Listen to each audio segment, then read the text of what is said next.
కావాలని కదా తాపత్రయం. సరే నేను ఒక మాట చెప్తాను చెయ్యండి అన్నాడు. దర్శనాత్ అభ్రతసి, చిదంబరంలో ఎలా దర్శనం చేయాలో అలా చేయండి, మోక్షం ఇచ్చేస్తానన్నాడు. చిదంబరంలో దర్శనం అంటే శివలింగం ఏమి ఉండదు.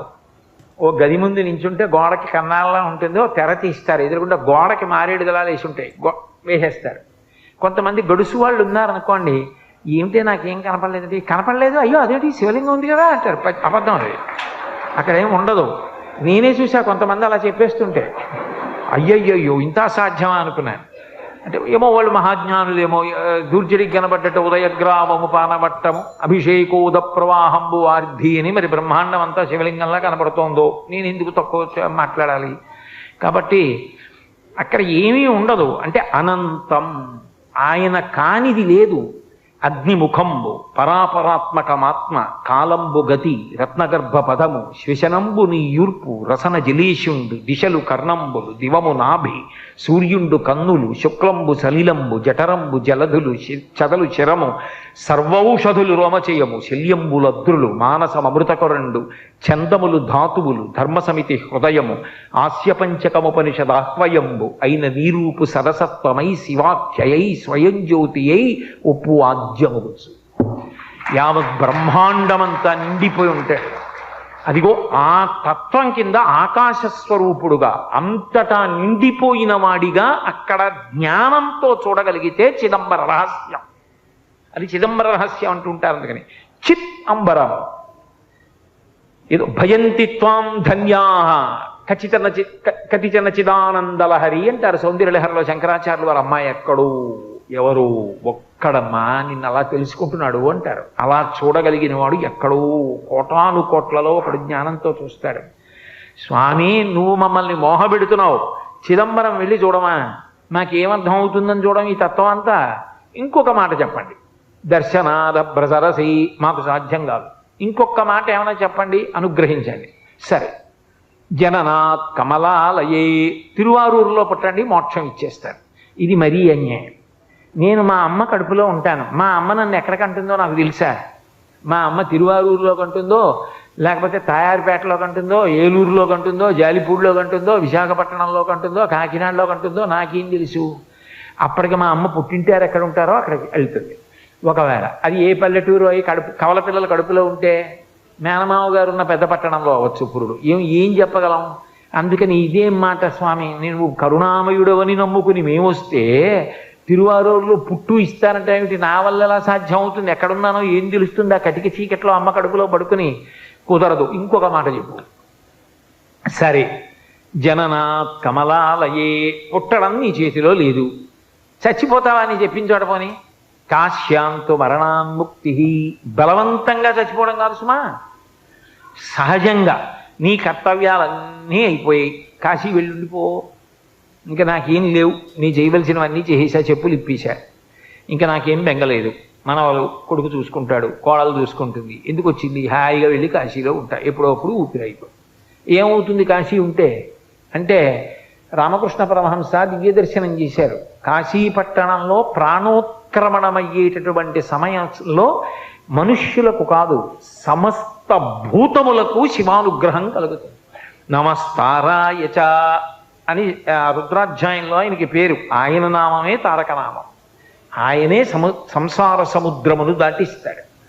అందుకని ఏం చేస్తాడు? ఆయన నామం ఆయనే ఉపదేశిస్తాడు. అది ఎలా అంటే, ఆ తల్లి పార్వతీదేవిట బయలుదేరి వచ్చి ప్రాణోత్క్రమణమైపోతున్నటువంటి వాడు ఇంకా ఊపిరందక కొట్టుకుంటున్నటువంటి సమయంలో పాలిండ్లు కదలంగ పసిడిపయ్యద వీచు అచలాధిపుని కూర్మి ఆడుబిడ్డ తుత్కారమునరించి తొండంబు ముక్కున శిఖరారావంబు జిలుకు డుంఠి ప్రథమోత్తముండు భృంగి భయరక్షణార్థంబు పాలాగ్రమున తీర్చు భసిత రేఖ ప్రత్యక్షమై వచ్చి భాగీరథీ గంగ మృదుల హస్తము సాచి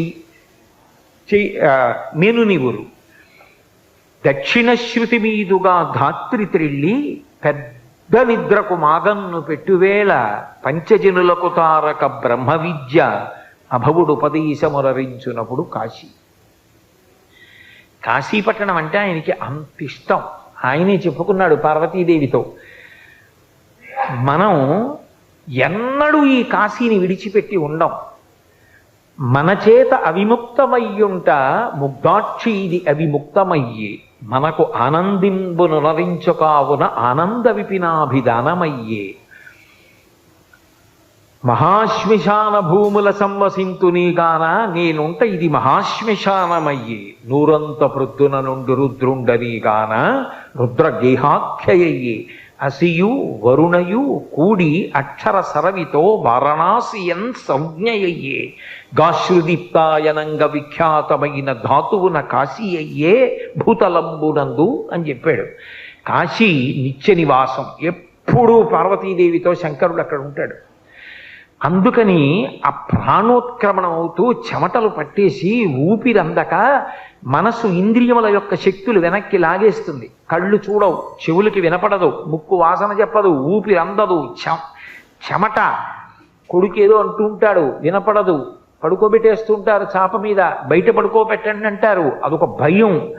అటువంటి సమయంలో తులసి నీళ్లు పోస్తాడు, గుటకపడదు, ఎదురుగుండా భటులు. అంతటి భయంకర వేళ పాలిండ్లు కదలంగ పసిడిపయ్యదవీచు అచలాధిపుని కూర్మి ఆడుబిడ్డ. పార్వతీదేవి వచ్చి విసినికర్రతో కాదుట, తన పవిట కొంగుతో విసురుతుందిట. అమ్మవారిని చూస్తూ తన్మయత్వంతో జగదంబ మా అమ్మ శ్రీమాత అని శాంతి పొందుతాట. అచలాధిపుని కూర్మి ఆడుబిడ్డ ఠుత్కారమునరించి తొండంబు ముక్కున శిఖరారావంబు జిలుకు డూంఠి.